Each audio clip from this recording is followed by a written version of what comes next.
그리스도의 편지교회에서 함께 담임 사역을 하고 계시고요. 강성준 목사님, 우리 식구 같은 그런 분이죠. 우리 환영의 박수 한번 하면서 말씀 기대하겠습니다.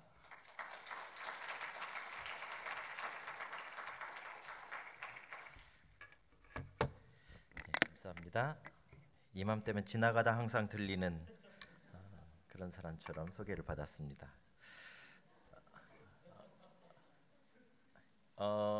사실 제가 웰링턴에 내려간 지 이제 8년 차입니다. 내려가기 전에 파송 예배는 우리 예담교회, 제가 심우하던 예담교회에서 파송 예배를 드렸는데 8년 동안 한 번도 예담교회에 가서 보고를 드린 적이 없습니다. 저도 왠지는 잘 모르겠고요. 그리고 어떻게 하다 보니까 지금 우리 안 목사님 설명해 주신 대로 자꾸 지나가다가 여기 와가지고 제가 엄한 데서 자꾸 보고를 드리게 돼서 조금 마음이 이게 맞나 싶기도 합니다. 네. 내려간 지 이제 만 7년이 3월 첫째 주가 만 7주년 예배였고요. 이제 만 8년 차가 이제 되어지고 있습니다. 세월이 너무 빠른 것 같고요. 내려갈 때는 정말 눈물로 아는 사람도 없이 그렇게 내려갔는데 3월 달에 저희들이 등록 교인이 230명. 등록 교인은 별 의미가 없습니다만 어쨌든지 등록 교인이 230명. 실제로 이제 출석하는 사람들 한 130명 정도. 이 정도면 굉장히 괜찮게 잘하고 있는 거 아닌가? 라는 생각을 할 때 하나님께서 저의 교만을 이제 깨시기 시작하십니다. 항상 제가 이제 두 번째 개척을 해서 이제 두 번째 첫 번째 10년을 하고 두 번째 이제 8년 차에 들어왔는데요. 항상 3년쯤 되면 힘들고요. 항상 한 7년쯤 되면 힘든 것 같습니다. 이게 저만의 느낌인지 모르지만 이렇게 교회가 항상 평안하게 끝까지 가면 좋겠는데 이렇게 중간에 어려움이 한 번씩 이렇게 오는 것 같습니다. 지금 이제 슬슬 뭔가 시작되는 것 같아서 저도 이제 마음이 조금씩 불안해지기 시작합니다. 이럴 때 제가 놀라운 사실을 하나 발견했습니다. 이게 그 지역마다 교회들의 특성이 있고 성도들의 특성이 있는데요. 오클랜드는 교회가 여러분들 아시듯이 한인 교회들이 100개가 넘습니다. 그러다 보니까 뭐 한 3-4번씩 이렇게 교회를 움직이셨어도 중요한 것은 어차피 마지막 지금 다니고 있는 교회는 100개 중에 하나를 고르신 겁니다. 그러니까 본인이 선택하신 거죠.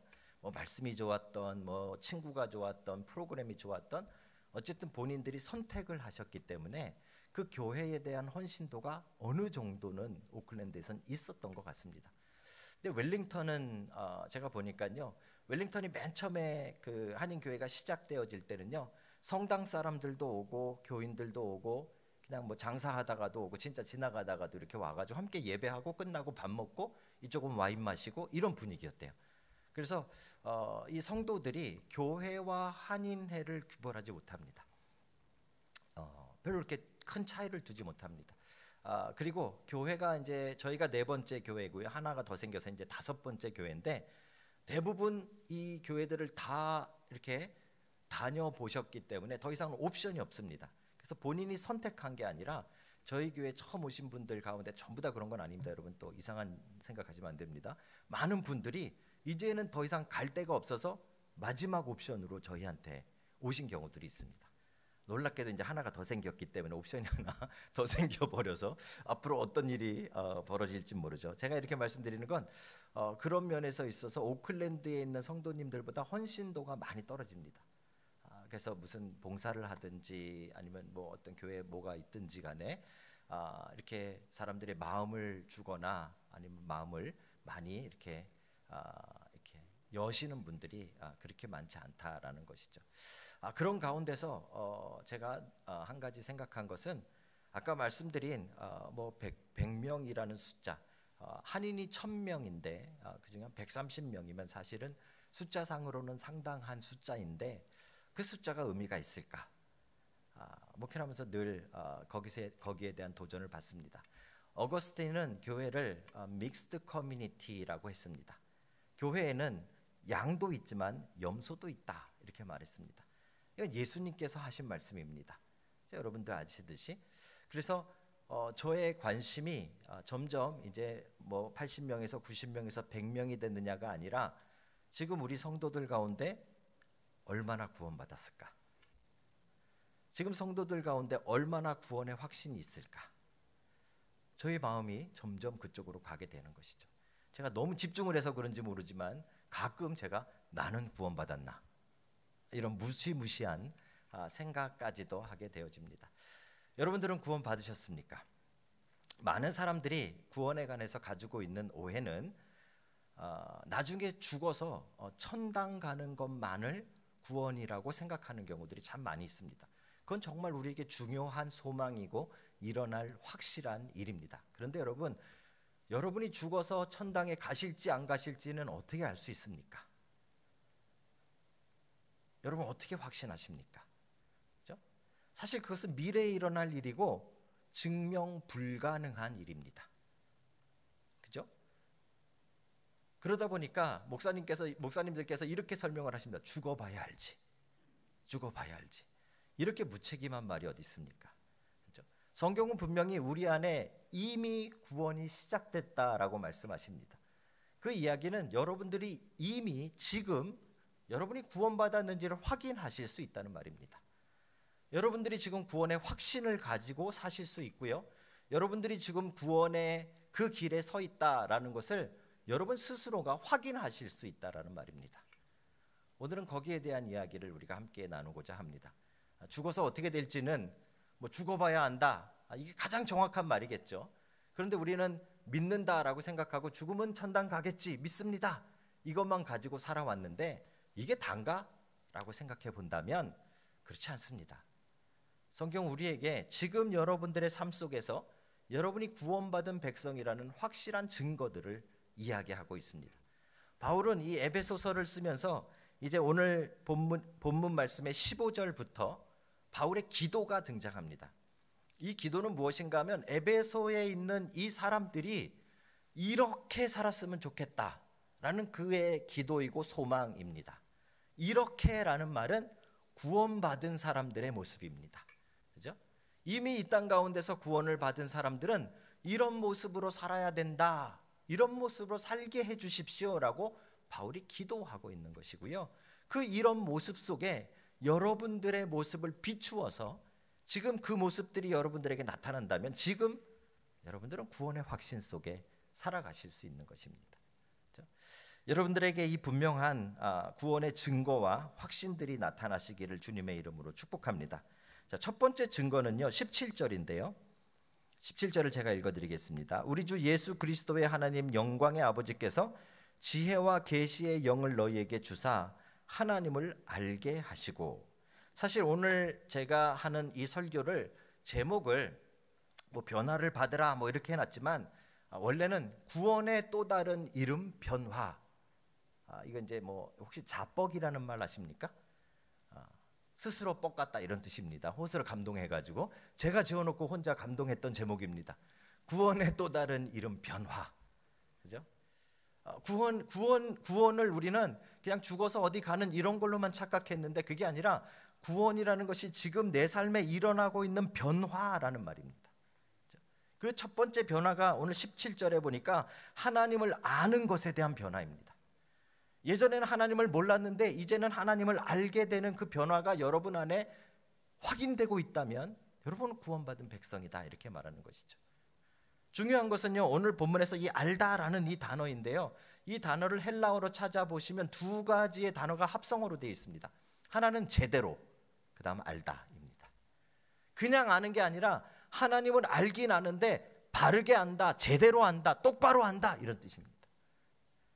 예전에는 여러분들이 대충 알았을지 모르지만 여러분들이 정말 구원의 길을 걷고 있다면 하나님이 여러분들을 구원으로 인도하고 계시다면 여러분 안에 하나님을 점점 바르게 알아가는 변화가 나타나고 있다라는 말입니다.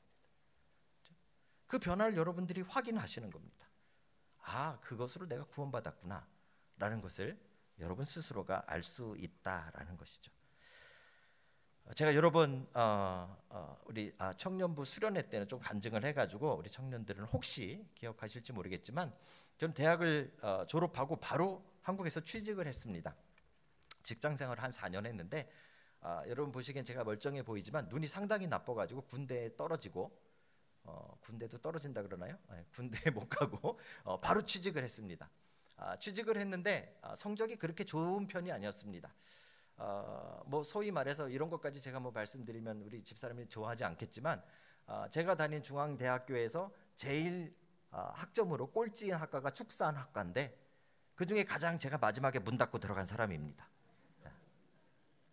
제 친구가 그러더라고요. 야, 너는 웨이팅 리스트에도 없던데? 예, 그 바로 밑에 있었습니다.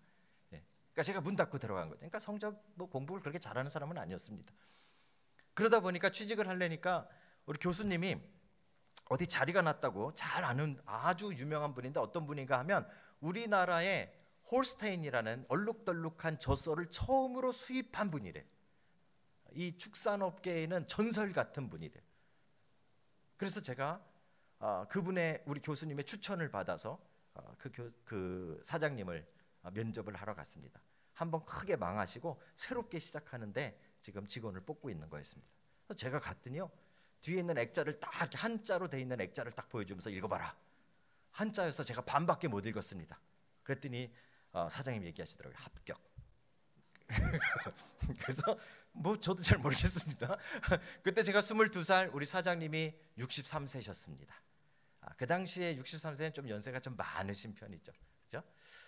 그런데 이분은요, 제가 굉장히 그 처음에 보고 너무 막 멋있어서 제가 막 롤 모델로 삼고 싶었던 그런 분입니다. 크리스찬이신데 이북에서 내려오셨습니다. 이분의 할아버지가 그 동네에서, 평양 그 동네에서 첫 번째로 예수님을 믿은 분이래요. 그런데 이분은 이제 손자인데 뭐 종손이라 그러나요? 첫 번째 아들이 난 첫 번째 아들. 그래가지고 이 손자를 늘 손을 잡고 이렇게 다니셨대요. 그 할아버지께서. 근데 이 할아버님이 뭘 했는가 하면 처음으로 예수를 믿고 그 동네에 귀신 들린 사람들을 막 가서 기도해주면 막 낫고 병든 사람들을 막 기도해주면 막 낫는 거예요.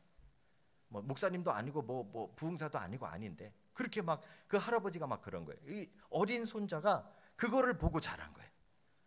그래가지고 이분의 마음속에는 하나님에 대한 생각이 항상 있었어요.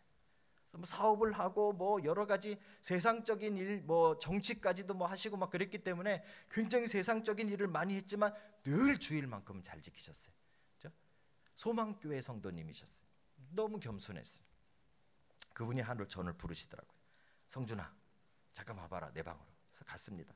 뭐 한참 뭐 우리 업무에 관한 일을 한참 하시더니 맨 마지막에 이렇게 말씀하시는 거예요. 성준아, 그런데 난 아무리 생각해봐도 불교에서 믿는 부처님이나 뭐 저기 이슬람에서 믿는 알라나 그리고 우리가 믿는 하나님이나 다 같은 분 같다. 저 깜짝 놀랐습니다.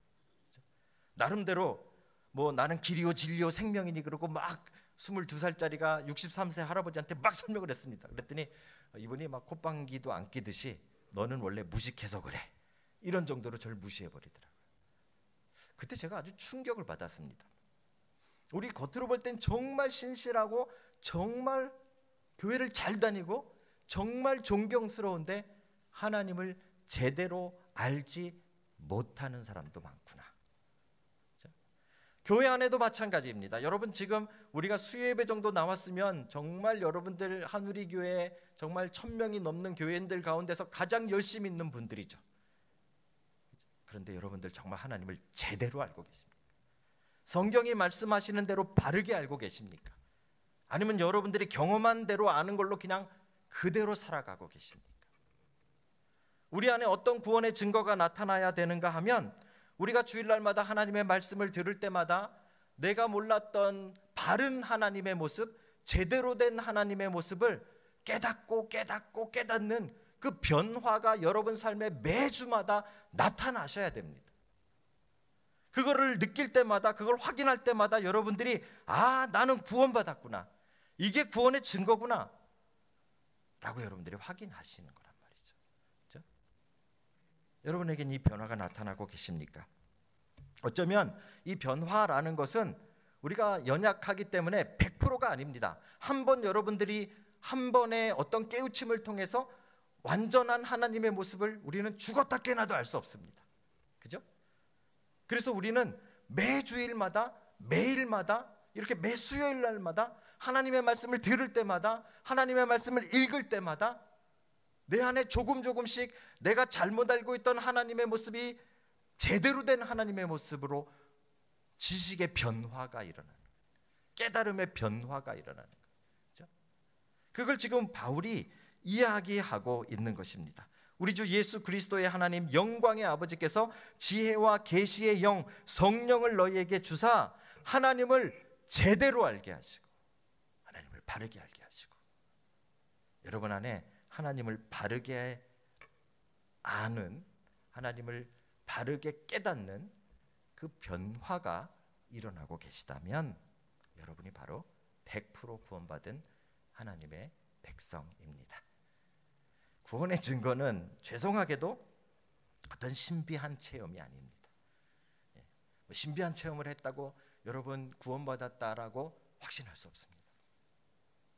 무엇으로 우리가 구원받은 것을 확신하는가 하면 내 안에 성령께서 하시는 일이 나로 하여금 계속해서 하나님을 제대로 알게 깨우쳐 가시는 것이죠. 그 놀라운 지식의 변화가, 하나님을 아는 변화가 여러분 안에 계속되어지기를 주의 이름으로 축복합니다. 두 번째로는요, 우리 안에 어떤 변화가 일어나야 되는가 하면 소망의 변화가 일어나야 됩니다.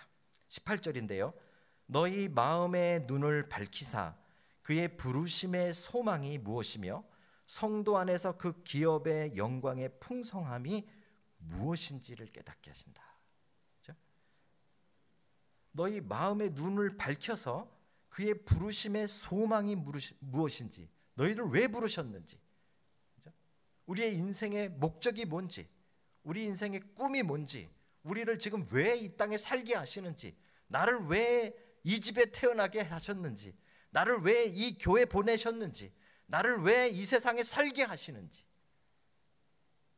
그 소망을 깨닫게 하신다 이 말입니다. 그렇죠? 이 변화가 여러분 안에 일어나야 됩니다. 제가 처음부터 말씀드리지만 이것이 변화입니다. 왜냐하면 여태까지는 우리가 내 꿈만 보입니다. 내 소망만 보입니다. 그렇죠? 나는 커서 뭐가 돼야지, 나는 커서 이렇게 돼야지, 나는 커서 이런 삶을 살아야지. 이건 다 내 꿈입니다. 그런데 이게 하나님의 꿈으로 바뀌어버리는 거죠. 하나님의 소망으로 바뀌어버리고 하나님이 주신 소망이 얼마나 풍성한지 그 변화가 내 안에 일어나는 거죠. 그게 여러분들 안에 일어나고 있다면 여러분이 바로 구원받은 사람들입니다. 저도 꿈이 있습니다. 이래봬도 우리 남 목사님이 자꾸 이 정확하지 않은 정보로 사람들에게, 성도들에게 잘못 설명해 주셔서 아직도 제 꿈이 개그맨으로 혹시 알고 계신 분들 계신지 모르겠습니다. 근데 한번 저기 그 연쇄치과에 그 치료를 받으러 갔는데 입을 벌리라고 해놓으시더니 막 하다가 갑자기 멈추시는 거예요. 그래서 나 뭐가 잘못된 줄 알고 이랬더니 집사님 물어보시는 거예요. 근데 목사님 꿈이 진짜 개그맨 맞습니까?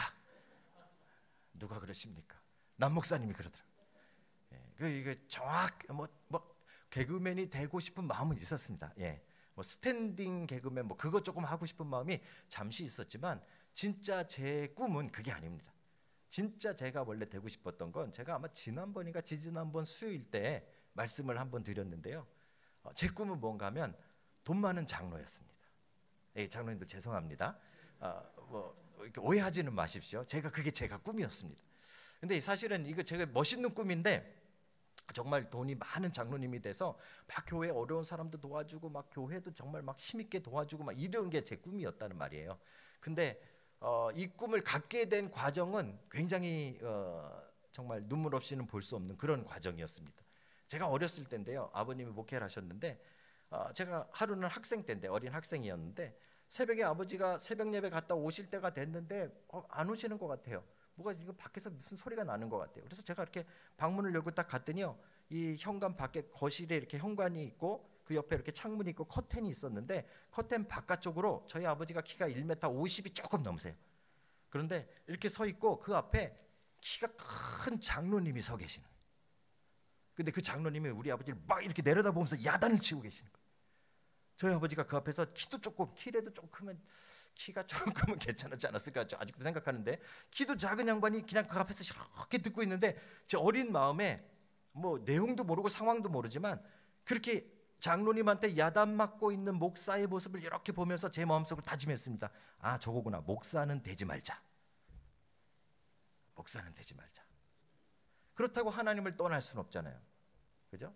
그럼 목사님 말고 또 열심히 교회 안에서 좀 존경받고 좀 신앙 좋은 사람이 누굽니까? 장로님이잖아요. 그래서 제가 정한 꿈이 돈 많은 장로라고 제가 꿈을 꾼 거죠. 이 꿈을 사람들한테 지금도 여러분들 웃으셨잖아요. 돈 많은 장로 얼마나, 이 표현이 사실 좀 다른 표현을 찾았어야 되는데 잘 이렇게 표현이 너무 그죠? 좀 후지잖아요. 죄송합니다. 예, 표현이 좀 그렇잖아요. 그래가지고 제가 대학에 들어갔는데 이제 그 기독학생회에서 계속 물어보는 게, 너는 비전이 뭐니? 너는 꿈이 뭐니?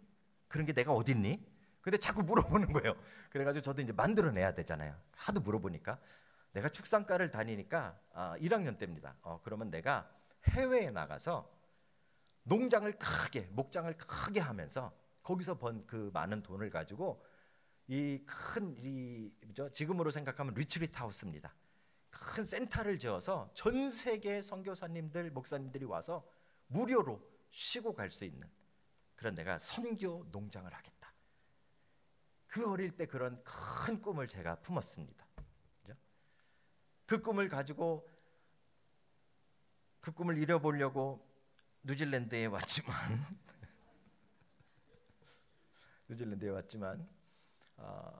농장에 농자도 살 만한 돈은 없고 하나님이 저를 자꾸 이상한 쪽으로 이렇게 바꿔 가시기 시작한 거죠.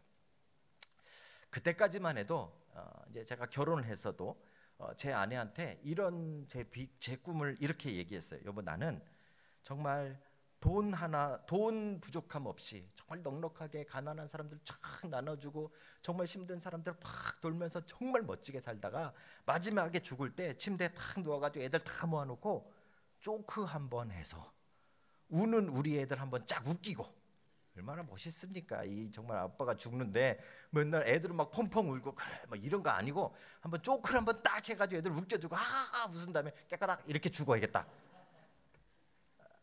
그게 저의 진짜 중요한 꿈이 되어져 버렸죠. 근데 바뀌었습니다.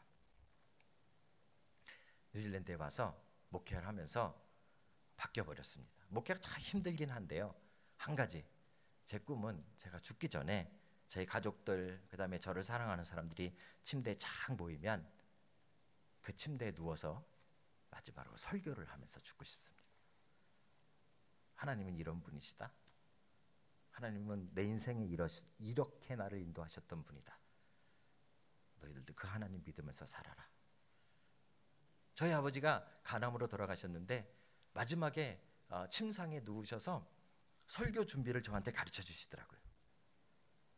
눈도 잘 안 보이시는데 누워서 면도를 하라고 시키시더니 주일날이었는데 성경책을 가져오래요. 그러더니 성경책을 눈이 이제 누워서 아프셔서 못 읽으시니까 저한테 읽으래요. 독수리의 날개침에 올라간 같을 것이요. 그렇죠? 주를 앙모하는 자에 관한 부분을 읽으래요. 그러더니 자, 첫 번째 받아 적었어요. 자, 두 번째 받아 적었어요. 세 번째 받아 적었어요. 그러더니 조금 있다가 유일하게 저희 아버지가 목회 다 이제 죄송합니다. 망하고 말아서 드시고 마지막 남은 성도가 나이가 이제 80이 넘으신 권사님 가족이었는데 그 권사님 가족이 신방을 왔는데 그 가족을 앉혀놓고 그다음에 저한테 준비시켰던 그 설교를 침대에 이렇게 뒤에 기대셔서 하시기 시작하는 거예요. 제가 저쪽 구석에서 아버지가 주신 그 성경책에 받아 적은 그걸 들고서 솔직히 내용은 뭔지도 잘 모르겠어요. 근데 저희 아버지가 막 마지막에 막 부들부들 떨면서 주일날 설교를 하시는데요. 처음부터 끝까지 울었어요. 왜 울었는가 하면 우리 아버지가 아들이 이제 막 신학을 시작했는데 나에게 무엇을 말씀하고 싶으셨을까? 목사란 무엇일까? 목회란 무엇일까?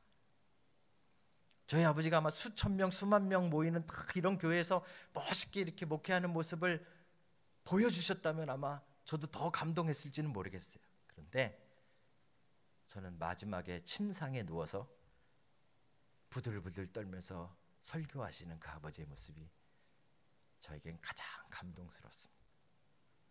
아직도 설교할 때, 설교 준비하고 힘들 때마다 그때 아버지 모습을 생각해요. 그래서 제 꿈이 바뀐 거예요. 저는 부들부들 떨지는 않을 겁니다.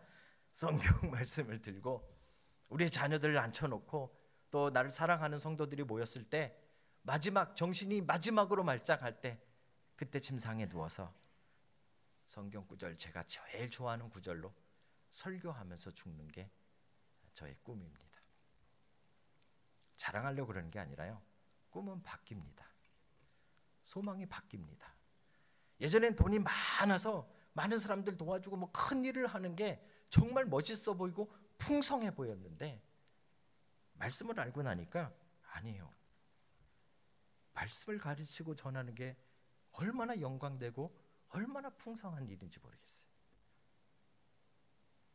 오늘 그것을 지금 이렇게 이야기합니다. 너의 마음의 눈을 밝히사 그의 부르심의 소망이 무엇이며 성도 안에서 그 기업의 영광의 풍성함이 무엇인지를 알게 하시기를 원하노라. 사랑하는 성도 여러분, 여러분의 꿈은 무엇입니까? 여러분의 비전은 무엇입니까? 여러분이 멋있게 세워놓고 멋있게 만들어놓고 죽을 힘을 당해 달려가고 있는 그 목표가 무엇입니까? 그게 그렇게 풍성해 보이십니까? 그게 그렇게 좋아 보이십니까? 우리가 그렇게 좋아 보이고 그렇게 풍성해 보였던 우리의 그 인생의 목표가, 그 꿈이 하나님을 알게 되니까 바뀌어 버리는 겁니다. 변화되는 겁니다. 하나님과 연관된 걸로 찾고 내 안에서 바뀌어져 가는 겁니다. 그게 구원입니다. 여러분 안에 그 변화가 일어나고 있는지를 보십시오. 그 변화가 여러분 안에 일어나고 있다면 여러분 100% 구원받은 하나님의 자녀입니다. 구원의 확신은 여러분이 세게 믿는다고 되는 것이 아닙니다. 구원의 확신은 뭐 100번 외운다고 되는 것도 아닙니다. 구원의 확신은 하나님께서 이미 시작하신 그 착한 일, 그 좋은 일, 그 놀라운 일, 그 영적인 일이 여러분 안에 어떻게 이루어지고 있는가를 발견하는 것이 구원의 확신입니다. 하나님은 이제 여러분들을 부르신 그 소망이 얼마나 대단한지, 하나님이 여러분들을 위해 계획하신 그 기업이 얼마나 풍성한지, 하나님이 여러분들을 인도하시는 그 인생이 얼마나 영광된지, 그거를 깨닫는 변화가 일어나기를 원하십니다. 그 변화가 여러분 안에 시작되었다면 여러분이 바로 구원받은 하나님의 백성입니다. 그 놀라운 은혜가 여러분들 안에 가득하시길 주님의 이름으로 축복합니다. 마지막은 19절입니다. 마지막에 세 번째 구원의 증거는 우리 19절은 우리 한번 같이 읽어볼까요? 성경 있으신 분들은 함께 같이 읽겠습니다. 시작. 그의 힘의 위력으로 역사하심을 따라 믿는 우리에게 베푸신 능력의 지극히 크심이 어떠한 것을 너희로 알게 하시기를 구하노라. 우리 안에 어떤 변화가 일어나야 되는가 하면 능력의 변화가 일어나야 됩니다. 능력의 변화. 그 전에는 내 능력으로 사셨다면 이제 여기서 말하는 새로운 능력으로 사셔야 돼. 그걸 발견하셔야 돼. 경험하셔야 돼. 이 능력이라는 게 도대체 뭘까요? 그 사실은 여러분들 제가 19절에 멈췄지만 그 다음 구절에 이 능력이 뭔가 설명하고 계세요. 20절을 제가 한번 읽어드릴게요. 그의 능력이 그리스도 안에서 역사하사 죽은 자들 가운데서 다시 살리시고, 그 능력은 부활의 능력입니다. 부활의 능력. 그렇죠? 부활의 능력을 경험하기 위해서는 첫째로 내가 죽는 것을 경험해야 됩니다. 내 능력의 한계를 경험하셔야 됩니다. 내가 이것밖에 안 되는구나를 인정하셔야 됩니다. 그리고 내가 죽으면 그때부터 그 위력이라고 표현했는데 그 힘의 위력으로 하나님께서 강권하셔서 일으키시는 내 능력이 아닌 하나님의 능력, 부활의 능력이 여러분 안에 어떻게 나타나고 있는지를 경험하시게 될 것입니다. 그 부활의 능력으로 사는 여러분 되시길 주님의 이름으로 축복합니다. 웰링턴에 내려가서 여러분들은 뭐 내려가서 눈앞에 안 보이니까 잘 살고 있겠지, 뭐 그렇게 생각하시는 분들 계시겠죠, 그렇죠? 아까 말씀드렸듯이 웰링턴은 그렇게 분위기가 조금 많이 다릅니다. 여긴 그래도 어느 정도 이렇게 헌신돼 있고 목사님들에 대해서도 어느 정도 좀 존경함도 있죠. 근데 웰링턴은 좀 그게 많이 없는 상황인 것 같습니다.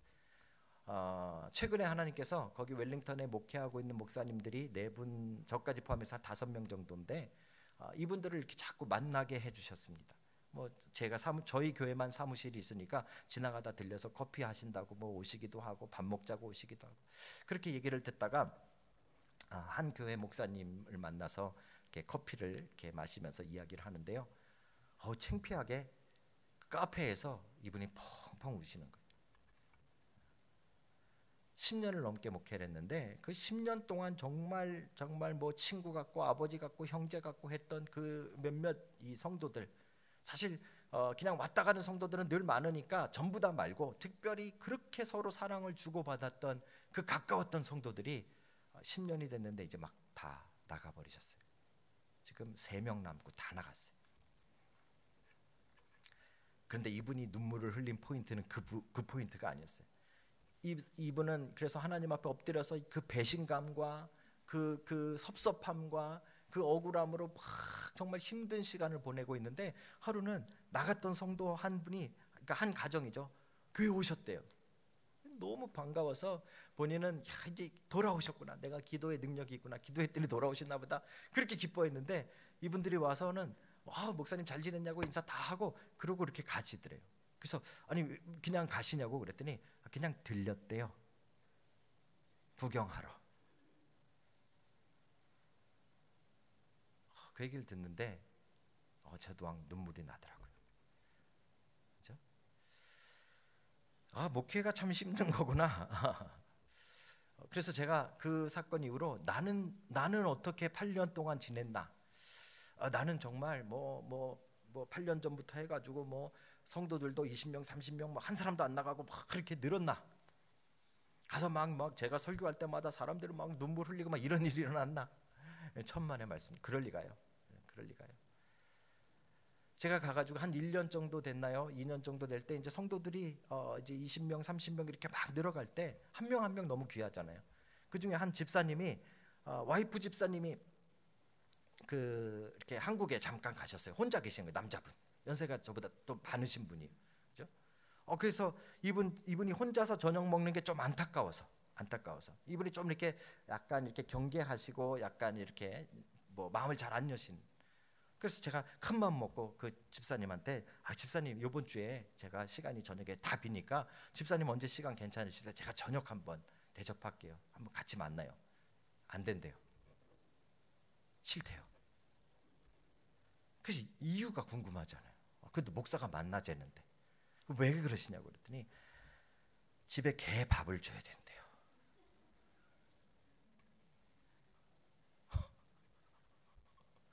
제가 그날 집에 가서 너무 곰곰이 너무 생각해 보는 거예요.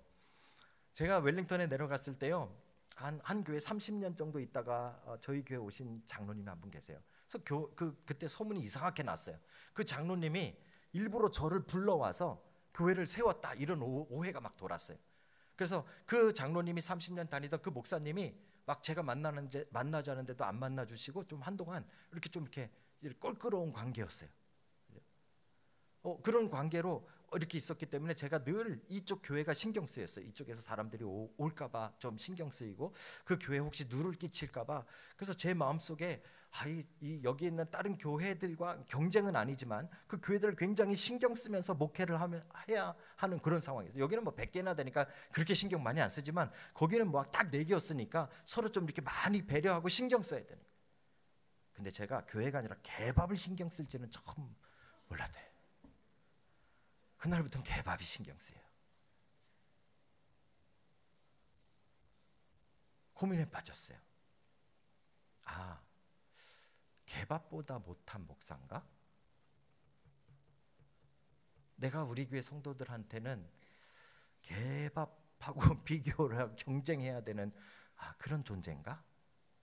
여기 하늘의교회 부교육자들은 잘 들으세요. 하늘의교회 부교육자들은 정말 감사하셔야 돼요. 얼마나 여기 성도님들이 많이 존경해주고 얼마나 사랑해주고 얼마나 여러분들에게 관심 많이 가져주세요. 밖에는 안 그렇습니다. 밖에는 개밥하고 싸우셔야 돼요. 개밥하고. 그런데 놀랍게도 하나님께서 그 속에 저에게 은혜를 주셨습니다. 어느 정도 인정하게 해주셨어요. 어떤 면에서는 목사라는 것이 그렇게 대단한 존재는 아닐 수도 있겠다. 어떤 사람한테는 개밥보다 못할 수도 있겠구나.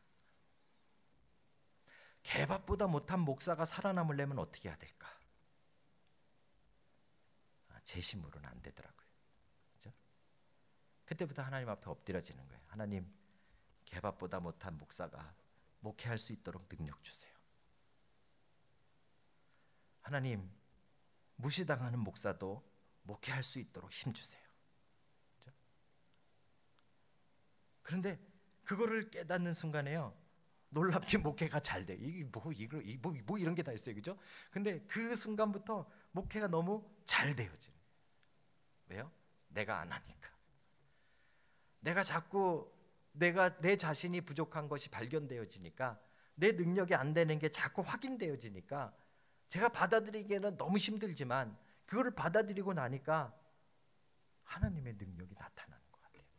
그렇죠? 은혜를 주시는 것 같아요. 여러분, 목회가 무엇일까요? 목회는 내 능력이 자꾸 한계가 있고 부족하다는 걸 발견하는 게 목회인 것 같아요. 하지만 거기서 끝나면 안 되겠죠, 그죠?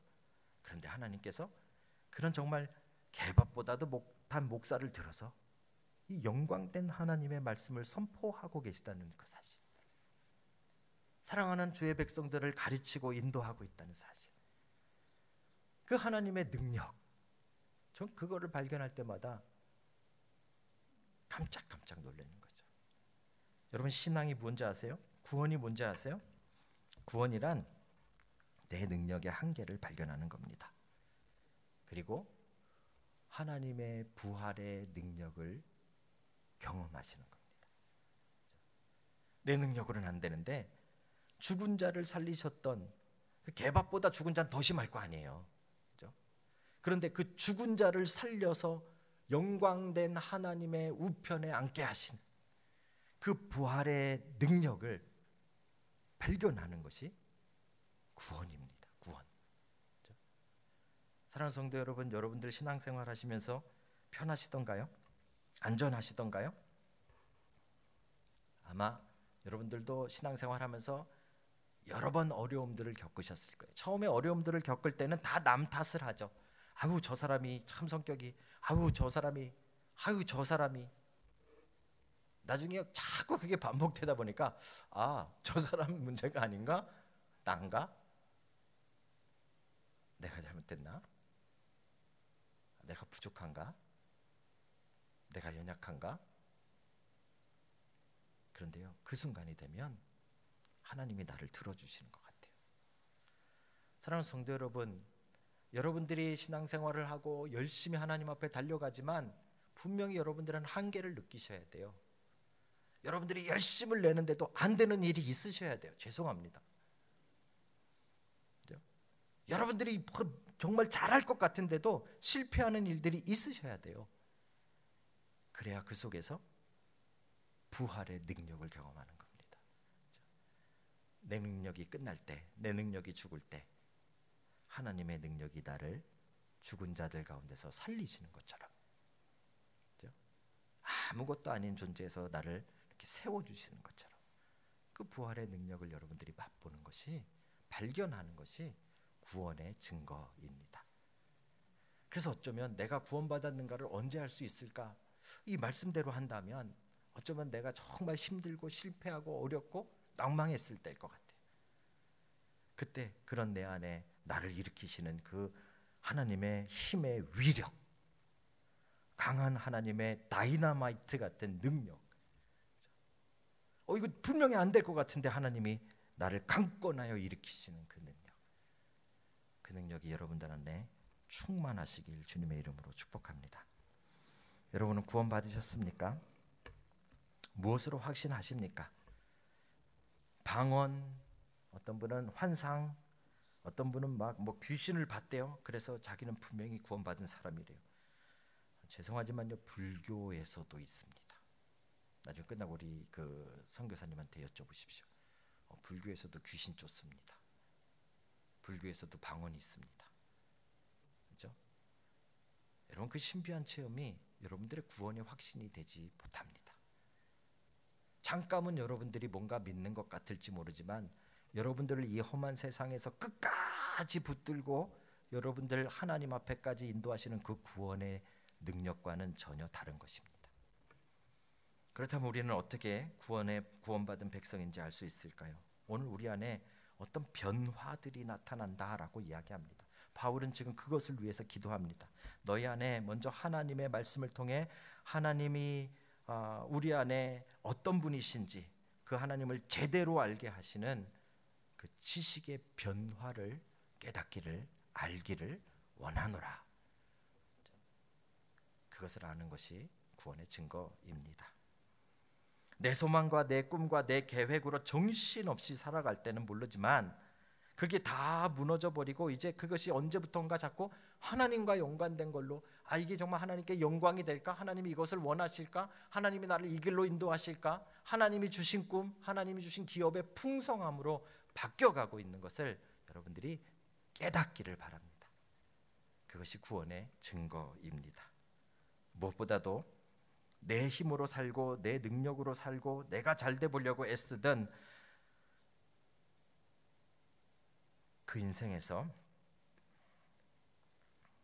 내가 정말 아무것도 아닌 것 같지만 개밥보다도 못한 것 같지만 그런 나를 죽은 자 가운데서 부활을 일으키셨던 것처럼 나를 일으켜 세우셔서 하나님의 존귀한 백성으로, 하나님의 일꾼으로, 하나님 나라 백성으로, 하나님과 동행하는 자로, 하나님 말씀을 증거하는 자로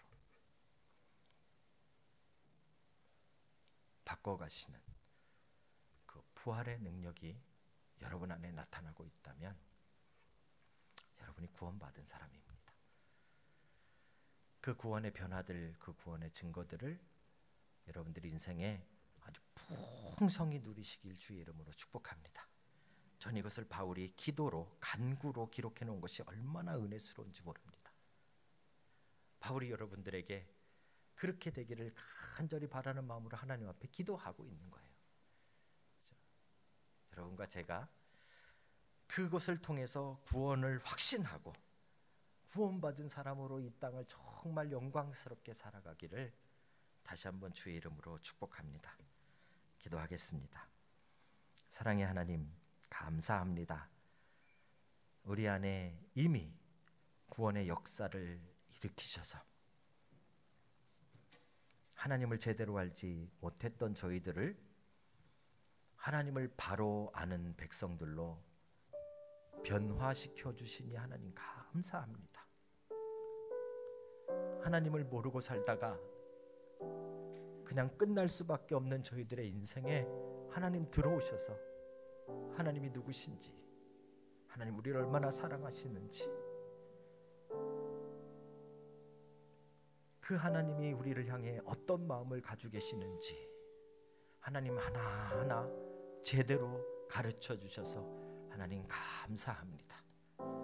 그 증거가 이 자리에 있는 사랑하는 성도들의 심령 가운데 가득하게 하여 주시옵소서. 하나님, 내 꿈 가지고 내 계획 가지고 내 인생이라고 생각하고 그렇게 달려가던 우리들에게 하나님 이제 내 꿈이 아니라 하나님의 부르심, 내 소망이 아니라 하나님이 주신 소망, 하나님이 우리를 위해 준비하신 그 기업에 풍성하고 영광스러운 그 소망을 품고 살게 하여 주시니 하나님 감사합니다. 하나님, 내 능력으로 다 될 줄 알고 잘난 척하고 내가 다 한 줄 알고 내가 이룬 줄 알고 내가 설교 잘하는 줄 알고 내가 목회 잘하는 줄 알고 착각하며 살던 저에게 한계를 느끼게 하시고 어려움을 느끼게 하시고 좌절을 느끼게 하시고, 그러나 그 속에서도 부족한 저를 들어, 부족한 우리들을 들어 하나님의 영광된 일에 사용해 주시는 그 놀라운 능력을 경험하게 하시니 하나님 감사합니다. 우리 사랑하는 성도들의 심령 속에도 이 세 가지의 변화가 오늘부터 더 많아지게 하시고 풍성해지게 하시고, 이 변화들로 말미암아 우리가 구원받았음을 감사하며 감격하며 기뻐하며 주를 따르게 하여 주시옵소서. 감사를 드리며 우리 주 예수 그리스도의 이름으로 기도하였나이다.